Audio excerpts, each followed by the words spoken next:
This is chapter 2 of I Am Malala. Again, I'm reading this with the permission of Scholastic Books, who gave us permission to read on digital formats during the time of the quarantine for COVID-19. Chapter 2 is called Dreams. Every spring and fall during the holidays of Big Eid and Small Eid, my family visited one of my favorite places on earth, Sangala, the mountain village where my parents grew up, laden with presents for our relatives, embroidered shawls, boxes of rose and pistachio sweets, and medicines that they couldn't get in the village. We'd go to Magora bus station and see just about everybody else in town all crowded together, waiting for the flying coach.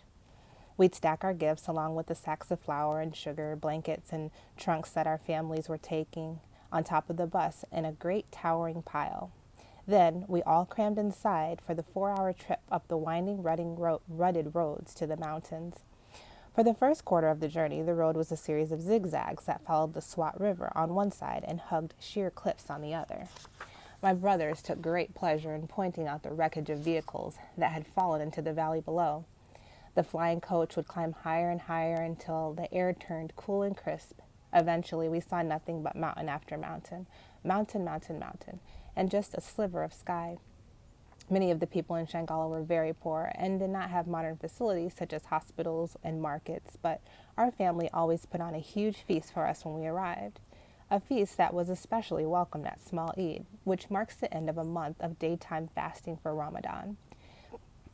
There were bowls of chicken and rice, spinach and lamb, big crunchy apples, pretty yellow cakes, and big kettles of sweet milky tea. Even when I was only 7 or 8, I was considered a sophisticated city girl, and sometimes my cousins teased me because I liked to go barefoot and wore clothes bought at the bazaar, not handmade like theirs. I had a city accent, and I spoke city slang, and they thought I was modern. If only they knew, people from the real cities like Peshawar and Islamabad would have thought me backward. When I was in the village, though, I lived the life of a country girl. In the morning, I got up when the rooster crowed, or when I heard the clatter of dishes as the women downstairs made breakfast for the men. Then all the children spilled out of the house to greet the day. We ate honey straight from the hive and green plums sprinkled with salt. None of us had any toys or books, so we played hopscotch and cricket in a gully. In the afternoon, the boys would go off fishing, while the girls went down to a stream to play our favorite game, wedding. We would choose a bride and then prepare her for the ceremony. We draped her with bangles and necklaces and painted her face with makeup and her hands with henna. Once she was ready to be given to the groom, she would pretend to cry, and we would all stroke her hair and tell her not to worry. Sometimes we would all fall down laughing. But life for the women in the mountains was not easy. There were no proper shops, no universities, no hospitals or female doctors, no clean water or electricity from the government. Many of the men left the villages to work on road crews and in mines far, far away, sending money home when they could. Sometimes the men never made it back. The women of the village also had to hide their faces whenever they left their homes, and they could not meet or speak to men who were not their close relatives.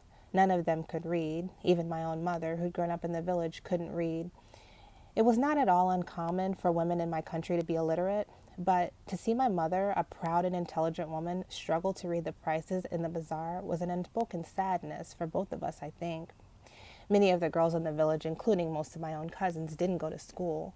Some fathers didn't even think of their daughters as valued members of the family because they'd be married off at a young age with their husband's family. Why send a daughter to school? The men would often say, she doesn't need an education to run a house. I would never talk back to my elders. In my culture, one must never disrespect one's elders, even if they are wrong. But when I saw how hard these women's lives were, I was confused and sad. Why were women treated so poorly in our country? I asked my father this, and he told me that life was even worse for women in Afghanistan, where a group called the Taliban had taken over the country.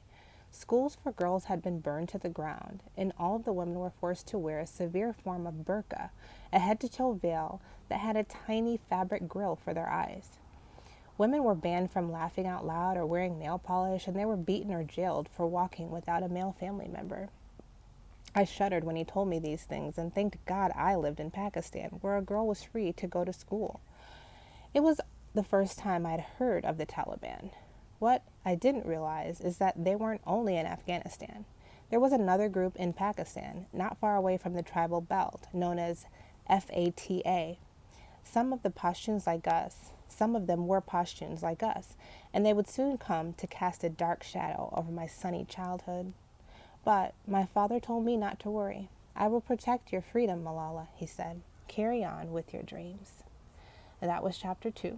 The next one that I will post will be chapter 3, and look out for questions, discussion questions.